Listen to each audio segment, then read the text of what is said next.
इस कार्यक्रम के पुण्यार्चक हैं विद्या अरय गुरु भक्त परिवार श्री 1008 शांतिनाथ दिगंबर जैन मंदिर, बीसा नागदा समाज, भिंडर राजस्थान। श्री 1008 आदिनाथ दिगंबर जैन मंदिर, नरसिंहपुरा समाज, भिंडर राजस्थान। श्री कमल चंद जी स्नेहलता सोगानी, पुत्र पुत्रवधू मनीषा यशा, पोता पोती किंजल अक्षत, बेटी दामाद अनिता राजेश जी, दिव्यांश मेहुल सेक्टर 8 प्रताप नगर सांगानेर राजस्थान। बोलिए पंच परमेष्टि भगवान की, भगवान महावीर स्वामी की, अहिंसा परमो धर्म की, परम पूज्य आचार्य गुरुवर श्री विद्यासागर जी महाराज की, परम पूज्य आचार्य श्री समय सागर जी महाराज की, परम पूज्य सुंदर सागर जी महाराज की। घर की बात बाहर आकर के फिर कोर्ट कचहरी थाने तक पहुंच जाती है और छोटी छोटी बातों को लेकर के कितने झगड़े होते हैं और सालों केस चलते हैं, लाखों रुपए बर्बाद कर देते हैं पुलिस चौकी में जाकर के। एक दूसरे को यदि समझ जाए तो कोई किसी बात का झगड़ा ही नहीं। ठीक है, आज तुम झुक गए, कल वो झुकेगा। क्षमा सागर जी अपने प्रवचन में कहा कर सकते थे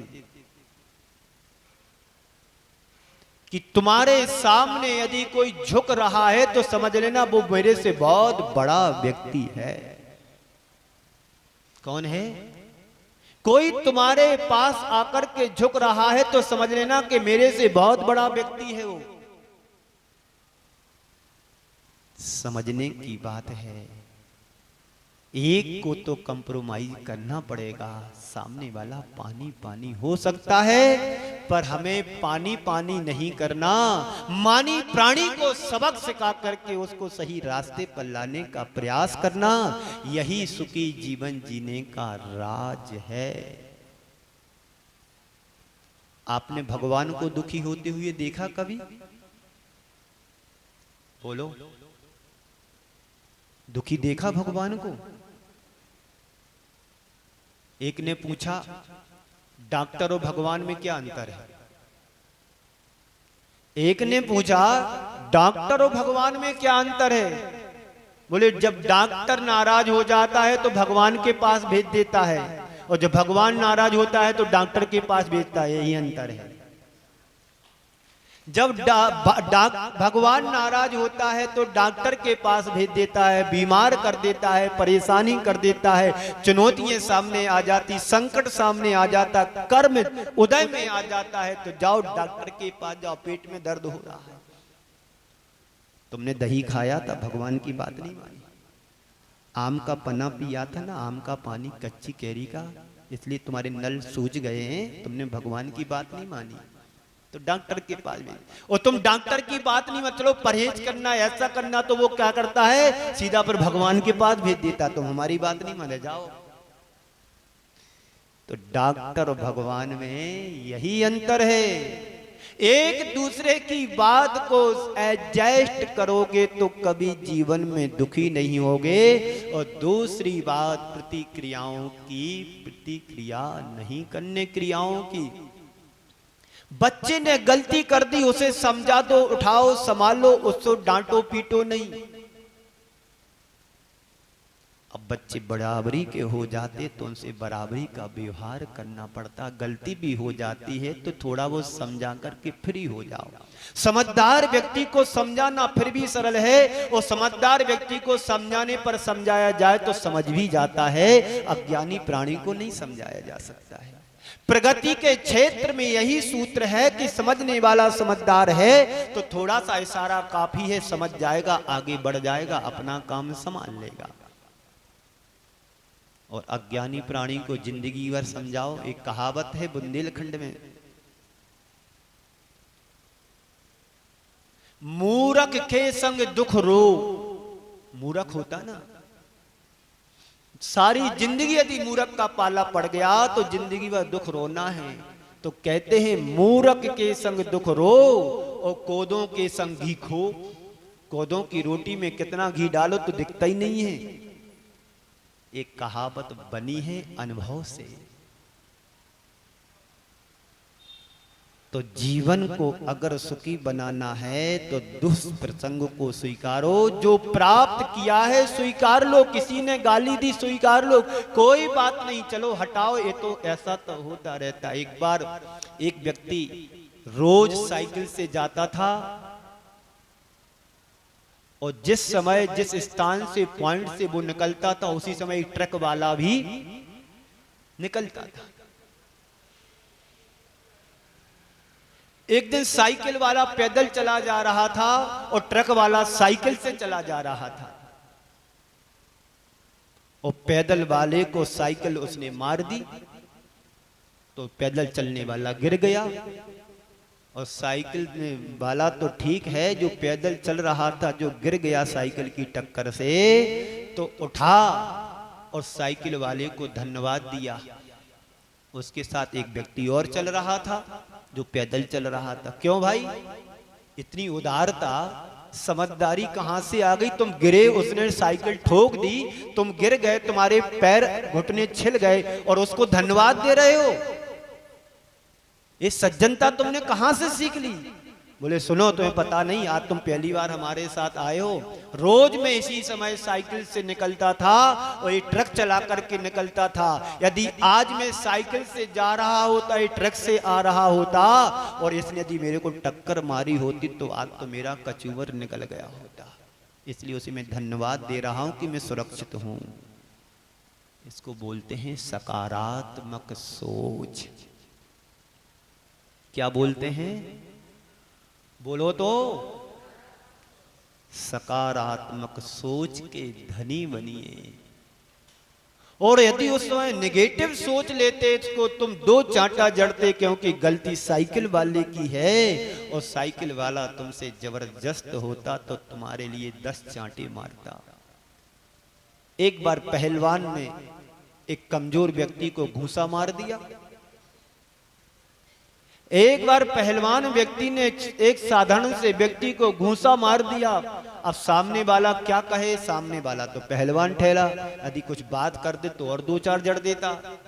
तो उसने विनोद भाव में कहा, क्यों भाई, तुमने मुझे मारा ये तो ठीक है, पर ये बताओ मजाक में मारा कि सही में मारा? ये बतलाओ कि मजाक में मारा कि सही में मारा? सामने वाला कहता है, पहलवान मैंने सही में मारा। अच्छा हुआ तुमने सही, क्योंकि मजाक मुझे पसंद नहीं है। मजाक मुझे पसंद नहीं है। अब करे तो क्या करे? इसलिए जीवन को प्रसन्न बनाए रखना चाहते हैं तो कैसे भी प्रसंग हो उसे स्वीकार करो और दुर्वचनों को नजरअंदाज करोगे तो जीवन में बड़ा आनंद आएगा।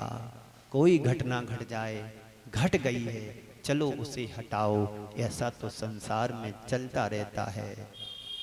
कर्मों का उदय था, जो होना था सो हो गया। कर्मों का उदय है, लाइट अभी है, चली जाए। ये सोचो, हमारे पाप कर्म का उदय आया, लाइट चली गई। ये सोचो, चलो पाप कर्म का उदय आया, थोड़ी गरीबी आ गई, चलो ये सोचो पाप कर्म का उदय आया, व्यापार में घाटा लग गया, चलो पाप कर्म का उदय आया, बेटे की शादी की पत्नी आनी रही उसकी, ये पाप कर्म का उदय चल रहा है। पुण्य का उदय होता तो सब संयोग दुसंयोग भी शुभ संयोग में बदल जाते। बेटी सुन नहीं रही है, चलो पाप कर्म का उदय चल रहा है। कर्मों की केमिस्ट्री ऐसी है कि तुम चाहते तो बहुत अच्छा हो हर बच्चों के बीच में, लेकिन बच्चा तुम्हारा सुनने को तैयार नहीं है। ये समझो मेरे पाप कर्म का उदय चल रहा है।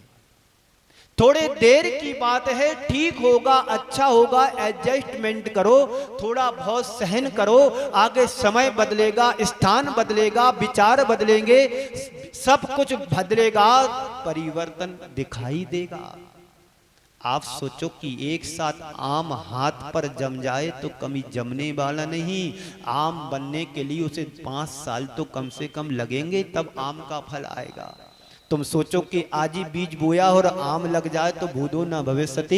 ये तो परमात्मा भी ऐसा नहीं कर सकता है कि तुरंत बीज बो और फल मिल जाए। कर्मों का फल भी यही होता है। आज तुमने कर्म बांधा है, तुरंत नहीं मिलता है। एक्सेप्ट कोई बात हो सकती है कि एक आध कर्म तुम्हें तुरंत मिल जाए। किसी को गाली दी तो तुरंत कर्म का फल मिलेगा, वो 2 चांटा मारेगा तुम्हें। किसी को कुएं में तुम धक्का देकर के चले जाओ, जरूरी नहीं कि तुम तुरंत कुएं में गिरो। थोड़ी देर बाद, 2-4 दिन बाद, साल 6 महीने बाद तुम्हें कर्म उदय में आएगा। कोई तुम्हें दूसरा जबरदस्त मिलेगा धक्का देने वाला, तुम्हें समुद्र में गिरा देगा। तुमने तो कुआं में गिराया, उसका बदला क्या निकला? तो कोई भी कर्म का उदय चल रहा है, ये सोचो कि पाप कर्म आया है, उदय चल रहा है, बस थोड़ी देर की बात है, अपने आप ठीक हो जाएगा। मुझे अपनी समता को नहीं खोना है, मुझे अपने धर्म को नहीं खोना है। ये धर्म है तो आज हम टिके हुए हैं, और धर्म नहीं कर रहे होते तो पता नहीं हमारा जीवन कहाँ नर्क बन गया होता। ये सोचना चाहिए। आजकल के युवा जो बच्चे हैं 15, 16, 18, 20 साल के, यदि घर में कोई घटना घट जाती है तो कहते हैं हमारे मम्मी पापा तो इतना धर्म करते हैं फिर भी ऐसा हो गया। उन्हें पता नहीं है धर्म करते इसलिए आज बचे हैं, यदि धर्म नहीं करते तो ये भी दिखाई नहीं देता। ये सोच हमारी होना चाहिए। फिर कहते ऐसे धर्म करने से क्या मतलब, हमें धर्म नहीं करना, मंदिर नहीं जाना, भगवान देते क्या, मेरे पिताजी को छीन लिया, अल्प उम्र में मेरे पापा चलेगा, पापा नहीं रहे, ऐसे धर्म करने से क्या मतलब है। उनको समझाया जाता है कि कर्म का उदय आया तो पापा नहीं रहे लेकिन मम्मी तो है। हमेशा सकारात्मक सोचोगे तो तुम्हारे जीवन में कभी दुख नहीं आएगा। ये सोचो कि मम्मी है पापा नहीं है, कोई बात नहीं, मम्मी धर्म कर रही है इसलिए मम्मी को आज दुख नहीं हो रहा है। सामने वाली आंटी को देखो, वो 60 साल की, उनके पति चले गए और डिप्रेशन में चली गई। वो क्यों? वो धर्म नहीं करती है, उसे पता नहीं है कि जन्म मरण क्या होता है, कर्म क्या होता है, सुख दुख क्या होता है, कोई किसी के साथी कितने दिन के होते हैं। तन धन को साथी समझाता पर ये भी छोड़ चले जाते। ये पढ़ने वाले भी बेहोश हो जाते हैं, उन्हें भी होश नहीं रहता है कि कर्म का उदय चल रहा है। चलो ठीक है, 7 कितने दिन का है ये तो सोचो।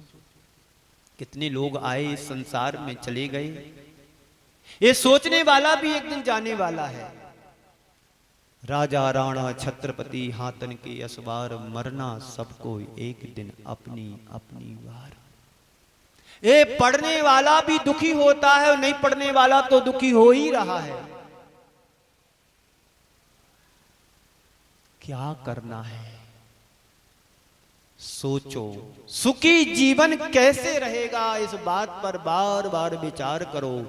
दुख के पॉइंटों को हटाओ, सुख के पॉइंटों पर अपना दृष्टिपात करो।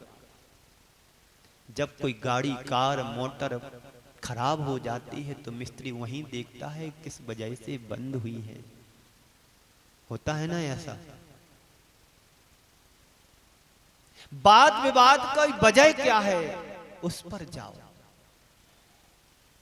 घर परिवार में कभी दुखी नहीं हो गई, समाज में, परिवार में यदि एडजस्ट करना आ गया कोई बात नहीं, उस बच्ची को बुला, उस बेटे को बुला, वजह क्या है, तुम एडजस्ट क्यों नहीं कर रहे हो? शादी तो तुम्हारी पिताजी ने इससे की थी, पर क्यों नहीं जा रही हो, क्यों नहीं उसको अपना रहे हो? छोटी छोटी बातें यदि हम अपने दिमाग में घर कर लें तो कभी जीवन में सुख आएगा ही नहीं।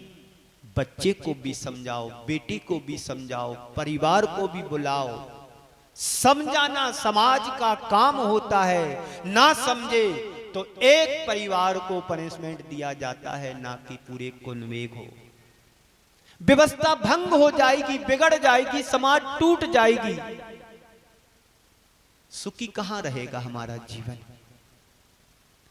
जानते भी नहीं, कोई जानकार मिलता है तो मानते भी नहीं, फिर बीच में क्या करते हैं, 4 लोग मिल करके तानते हैं, खींचा तानी करते, बड़ा मजा आता है उन्हें, नारायण बन जाते हैं, नारद। एक कहावत है बुंदेलखंड में, बनी ना बिगाड़े तो बुंदीला काहे की, बनी ना बिगाड़े तो बुंदीला काहे की। एक बुंदीला बंधु हैं यूपी में, ललितपुर में, आज उनका नामो निशान नहीं बचा है। एक जमाना था उनका नाम चलता था, आज से 30-40 साल पहले हर ट्रक पर बुंदीला बंधु लिखा रहता था। मात्र अब उनकी गड़ी रह गई, घर रह गया, लेकिन वंश धीरे धीरे उजड़ गया। जो अन्याय करता है वो अन्याय का साथ देता है, उसे परमात्मा कभी बख्शता नहीं है।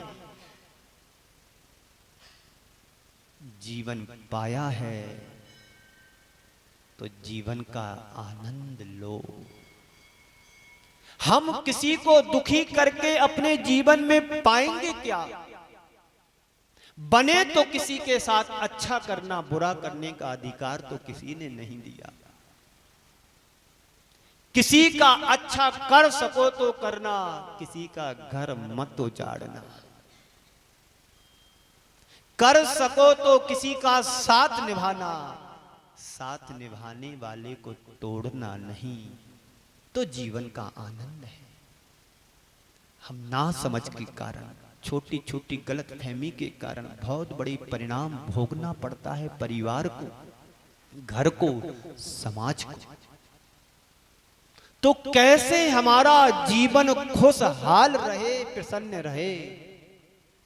तो जिन कारणों से हमें दुख महसूस होता है उनका मूल्यांकन करें, जांच पड़ताल करें और उससे बचने का प्रयास करोगे तो जीवन बड़ा सुखी होगा। टेंशन लेते हो इसलिए दुखी बनता है जीवन। क्यों? इंटेंशन तुम्हारा बिगड़ा हुआ है।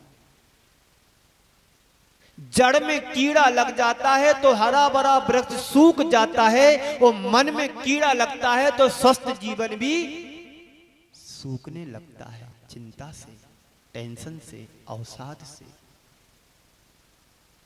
तो क्या करना है? कर्मों का उदय था, जो होना सा हो गया, जाने वाला चला गया। अब दुखी होने से क्या मतलब है? लौट करके आने वाला नहीं है, तुम्हारे रोने से आने वाला नहीं है। गया सो गया, एक दिन तुम्हें भी संसार से जाना है। तुम आज इधर आए तो कहीं छोड़ करके किसी को इधर जन्म लिया होगा, और यहां से भी तुम जाओगे तो यहां से किसी छोड़ के जाओगे तो किसी और जन्म लेना पड़ेगा। ये संतति है, साइकिल है, कर्म क्रम चक्र चलता रहेगा। इस संसार चक्र है, चल रहा है, आगे भी चलेगा। कब तक चलेगा? जब तक तुम कर्मों से मुक्त नहीं होगे, तब तक जन्म मरण के पाटों के बीच तुम्हारा जीवन पिसता रहेगा।